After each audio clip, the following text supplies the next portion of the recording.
पंढरपूरची वारी पूर्ण करून आम्ही निघालो होतो पुण्याला प्रति बालाजींच्या दर्शनासाठी.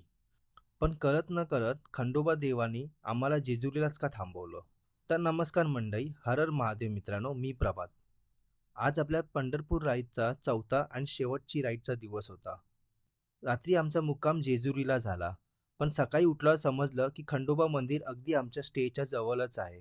मग वाटलं योगायोग नाही, हा खंडोबा देवाचाच निरोप आहे. डोंगरावर वसलेल्या त्या देवाकडे जाताना मनात एक वेगळी शांतता होती.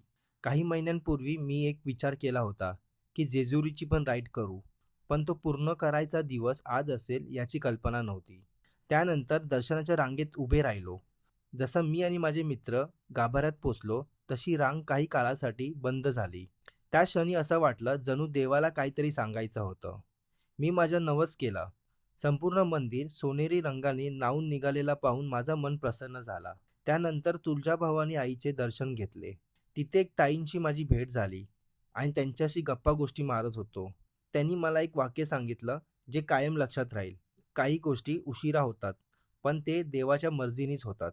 त्यानंतर त्यांनी मला एक छोटीशी भेट दिली. ती हातात घेताच माझे डोळे आपोआप भरून आले. त्या दिवशी अजून एक गोष्ट मनाला समजली. दुसऱ्यांचा विचार करत राहिलो तर शेवटी प्रत्येकाला आपला प्रवास स्वतःलाच करायचा असतो. त्यानंतर आम्ही प्रति बालाजीच्या दर्शनासाठी पोचलो. हे मंदिर माझ्या ट्रॅव्हल लिस्टमध्ये खूप दिवसांपासून होतं. बालाजींचे दर्शन घेतात असं वाटलं की पंढरपूर वारीचा संपूर्ण प्रवास एकदम सुखाने आणि सुखरूप झाला. ही वारी मला फक्त देवाचं दर्शन घेऊन गेली नाही, तर आयुष्यभरासाठी काही अमूल्य शिकवण देऊन गेली.